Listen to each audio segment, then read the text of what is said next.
Everyone, this is easy English और आज 3 ऐसे शब्द जो मुझे अक्सर कंफ्यूज कर जाते हैं ही ऐसे ये एक्सेप्ट, एक्सेप्ट वर्सेस एक्सपेक्ट।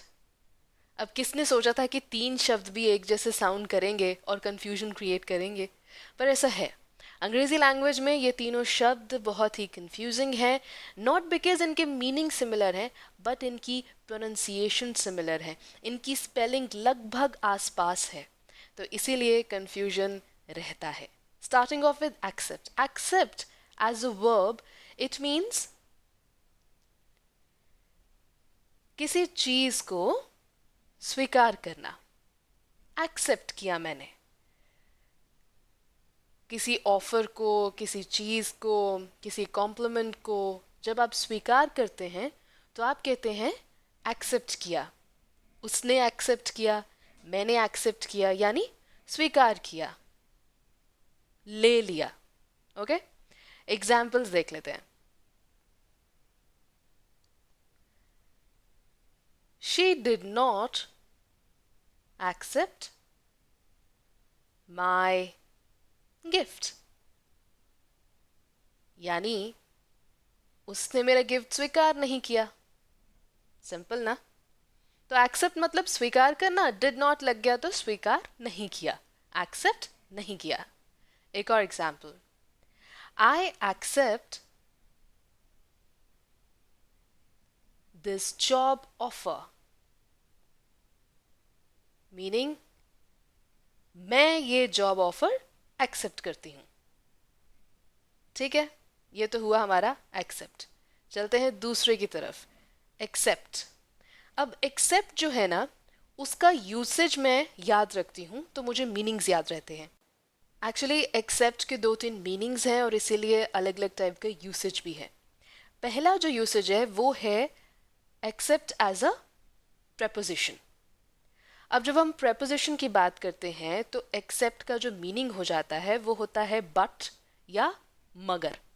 मतलब किसी सिचुएशन में जब आप मगर लगा देते हैं तो उसका मतलब है एक्सेप्ट। वहां except as a preposition use होता है। दूसरा meaning as a conjunction. Conjunction यानी 2 सेंटेंसेस को जोड़ने वाला शब्द। तो जब except as a conjunction use होता है तो उसके साथ लगता है दैट। तो हमेशा एक्सेप्ट दैट जहां होगा मतलब एज कंजंक्शन यूज हुआ है, उसका मतलब होता है अपवाद के साथ। मतलब सामान्य जो सिचुएशन है उससे जो अलग हो रहा है वहां पर एज अ कंजंक्शन यूज करते हैं एक्सेप्ट को। एक और मीनिंग है इसका जो ज्यादा प्रेवलेंट है, यानी ज्यादा यूज किया जाता है, वो है as a verb. As a verb accept का मतलब है बाहर रखना या नहीं लेना या अलग रख देना, के अलावा। ठीक है, एक्सेप्ट के 3 मीनिंग्स हैं। तो 3 मीनिंग्स हैं तो 3 एग्जाम्पल्स होंगे। तो as a preposition, conjunction and verb के मैं अब एग्जाम्पल्स देने वाली हूँ। First example, everyone will attend the party except James. मतलब सभी लोग पार्टी अटेंड करेंगे मगर, एक्सेप्ट यहां मगर जेम्स नहीं। तो एक्सेप्ट यहाँ पे एज अ प्रेपोजिशन यूज हुआ है क्योंकि मैंने क्या मीनिंग यूज किया, मगर यूज किया, बट यूज किया, तो इसलिए एज प्रेपोजिशन ऐसे इस्तेमाल होता है। दूसरा था हमारा क्या, कंजंक्शन। और कंजंक्शन के साथ मैंने रूल बताया था एक्सेप्ट दैट यूज करने का। तो ये सेंटेंस देखिए, I would like to help him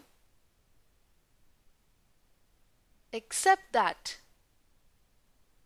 I do not have money, यानी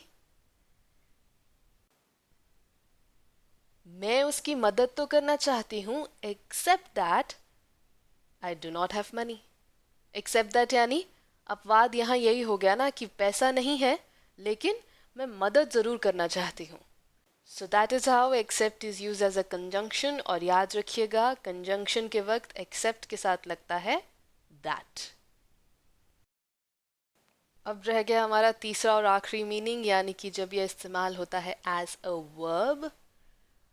और एज अ वर्ब इसका मतलब था बाहर रख देना के अलावा. चलिए फिर. I will give you all the candies except melody. यानी मैं सारी कैंडीज तुम्हें दे दूंगी लेकिन मेलेडी छोड़कर, मेलेडी बाहर रखकर. So this is how as a verb accept use होता है.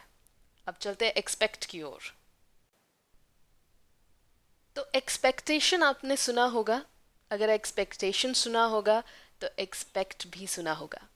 एक्सपेक्ट मतलब लगना, या कुछ होने वाला है या कुछ होगा ऐसा अंदाज़ा होना, उसे कहते हैं एक्सपेक्ट. कैसे आप एक्सपेक्ट करेंगे? प्रोडिक्शन नहीं करेंगे, लेकिन सिचुएशन के हिसाब से आप अंदाज़ा लगा लेंगे. एक और मीनिंग है एक्सपेक्ट का, वो है किसी के आने की उम्मीद. जैसे ये एग्जाम्पल देखिए.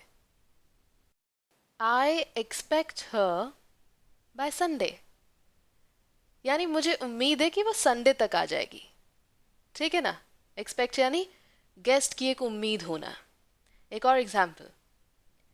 दादी एक्सपेक्ट्स 100 गेस्ट्स. यानी दादी को एक्सपेक्टेशन है कि 100 गेस्ट आ जाएंगे. अंदाजा है कि 100 गेस्ट आ जाएंगे, वेट कर रही हैं, उम्मीद है.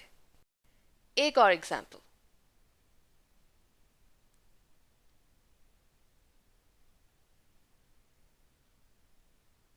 It is getting darker.